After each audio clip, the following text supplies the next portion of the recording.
ಕೋಟಿ ಚೆನ್ನಯ್ಯರು ಹಾಗೂ ಕಾಂತಬಾರೆ ಬೂದಾಬಾರೆ ಮಧ್ಯೆ ಸಂಘರ್ಷ ನಡೆದು ಆ ಬಳಿಕ ನಡೆದ ಹೊಂದಾಣಿಕೆಯಿಂದ ಹೆಜಮಾಡಿಯಲ್ಲಿ ಕೋಟಿ ಚೆನ್ನಯ್ಯರ ಗರೋಡಿ ನಿರ್ಮಾಣವಾಗಿದೆ ಎಂಬ ಇತಿಹಾಸವನ್ನು ಹೊಂದಿರುವ ಹೆಜಮಾಡಿ ಶ್ರೀ ಬ್ರಹ್ಮವೈದರ್ಕಳ ಗರೋಡಿಯಲ್ಲಿ ವಾರ್ಷಿಕ ಜಾತ್ರಾ ಸಂಭ್ರಮ. ಈ ಜಾತ್ರೆಗೆ ಊರು ಹಾಗೂ ಹೊರ ಜಿಲ್ಲೆ ಸಹಿತ ಹೊರ ರಾಜ್ಯಗಳಿಂದ ಸಹಸ್ರಾರು ಮಂದಿ ಭಕ್ತ ಸಾಗರವೇ ಹರಿದು ಬಂದಿದೆ. ವಾರ್ಷಿಕ ನೇಮೋತ್ಸವ ಸಂದರ್ಭ ಈ ಗರೋಡಿಯಲ್ಲಿ ಕಳೆದ 25 ವರ್ಷಗಳ ಹಿಂದೆ ಕಷ್ಟದ ಕಾಲದಲ್ಲೂ ಅನ್ನಪ್ರಸಾದ ಸೇವೆಯನ್ನ ಆರಂಭಿಸಿದ ಪ್ರಮುಖರನ್ನ ಗುರುತಿಸಿ ಗೌರವಿಸಲಾಯಿತು.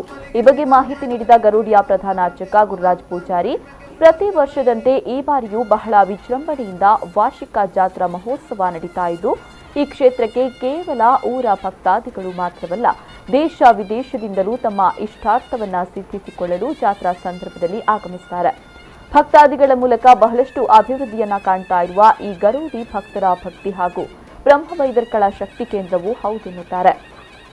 ಪಂಚಮದ ಮಣ್ಣು ನಾಗನಾಡೆ ಬ್ರಹ್ಮ ಸಾನ್ನಿಧ್ಯ ವರ್ಷಂ ಪ್ರತಿ ಮುನ್ನ ಉತ್ಸವ ನಡತುಂದುಂಟು ನಡಪುನ ಬಪ್ಪನ ದಪ್ಪನ ವರಾಂಗ ಪ್ರಕಾರವಾದ ಗ್ರಾಮದ ದೇವಿಯರ ಅನುಮತಿ ಪಂಚಮದ ಮಣ್ಣು ಕೋಟಿ ಚೆನ್ನಯ್ಯರು ಕಾಂತಬಾರೆ ಬೂದಾಬಾರೆ ಲಡೆ ಮತ್ತು ಈ ಪುಣ್ಯದ ಮಣ್ಣು ನಾಗನಾಡೆ ಪಡುತ್ತಿದ್ದಾರೆ.